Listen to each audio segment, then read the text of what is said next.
There's a freezer in the warehouse where I work that has a temperature alarm wired to it that's never once, in the facility's history, been allowed to finish going off. I took the overnight security job at Northland Cold Storage because it paid better than anything else within an hour of Prairie du Chien, Wisconsin, and because the posting made it sound like the easiest job in the world. Walk the floor every 2 hours, check the thermal readouts, make sure nobody's tampering with the loading dock. Rural warehouse, mostly frozen food distribution, a facility the size of 2 football fields sitting behind a chain-link fence off County Road V, running 24 hours because the cold can never be allowed to lapse even for a minute. Gary Nowak trained me my first week. 50-some, built like someone who used to do actual physical labor before a desk job softened him, the kind of guy who over-explains everything except the one thing that actually mattered. He walked me through every inch of that building, the loading bays, the ammonia refrigeration system, which corridors ran at what temperature, and then, on my last training shift, he stopped in front of a steel door at the end of the back corridor and got quiet in a way he hadn't been all week. "Freezer 6, he said. "You'll get an alarm on this one eventually. Temperature spike, sensor fault, something. When you do, you radio dispatch, you stand right here outside this door and you wait for backup. You do not go in alone. Doesn't matter how long the alarm runs. Doesn't matter if it stops before backup shows up. If it stops on its own, you still wait. You do not open this door by yourself. Ever." I asked him what was actually stored in there that needed that kind of protocol. He said, "Same as every other freezer. Product."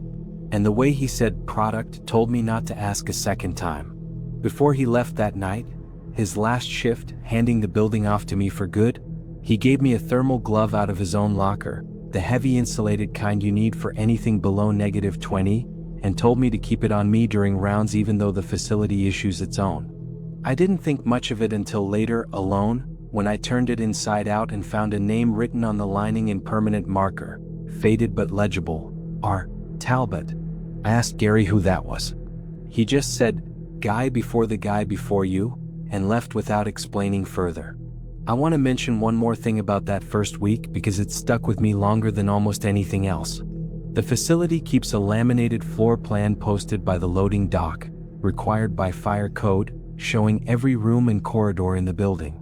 I studied it my first night alone just to get my bearings. Freezer 6 is on that map, same as the other 11 units, except its listed dimensions don't match what I've measured walking the actual corridor. The map shows it as a standard unit, 20 feet by 30. The hallway leading to it, by my own footsteps, runs almost twice as long as the hallway to any other freezer of the same listed size. I mentioned this to Gary before he left for good. He told me building plans get outdated all the time, additions get built, nobody updates the fire code map. I wanted to believe that. I'm not sure I do. For the first 3 weeks, Freezer 6 was easy enough to treat like any other door. I did my rounds, checked the thermal readouts every 2 hours, logged the numbers, and walked past that steel door in the back corridor without much thought at all. It looked exactly like the other 11 freezer units in the building. Same door, same keypad, same small reinforced window at eye level, frosted over too thick to see through. Then, 9 days into my second week alone, the readout on Freezer 6 started climbing. Every other freezer in the building holds steady, rock solid, the kind of numbers that don't move more than half a degree in a full shift. Freezer SIXS readout ticked up 2 degrees, then 4, then 6 over about 20 minutes, which for a unit that size should have been impossible without a total compressor failure. And if the compressor had failed, I'd have heard it because that system is loud enough to hear from the loading dock. I heard nothing. Just the readout climbing, silent, steady, like something inside was generating its own heat. I radioed it in exactly the way Gary trained me. Dispatch logged it, told me backup was 30 minutes out from town, told me to hold position outside the corridor door and not go in.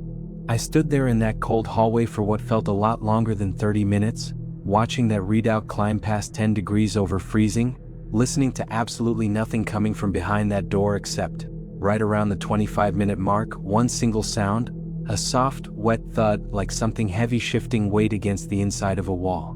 Backup arrived. 2 guys from the emergency maintenance contractor, full cold weather gear, tools I didn't recognize. They went in together. I wasn't allowed past the corridor door. They came out 11 minutes later, readout already back to normal, and told me it was a sensor fault, nothing more, paperwork already filled out before they even looked me in the eye. I didn't believe them. I still don't.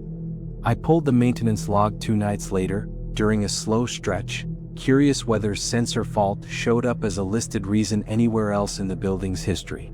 It didn't, not once, not for any of the other 11 units, not in 3 years of records I had access to. Freezer 6 had 11 prior alarm entries in that same window, every single one resolved with the exact same 2 words: sensor fault. 11 identical explanations for a problem that, according to the equipment manufacturer's own manual I found stapled behind the log, has a failure rate low enough that a single facility seeing it 11 times in 3 years should have triggered a full equipment recall, not a shrug.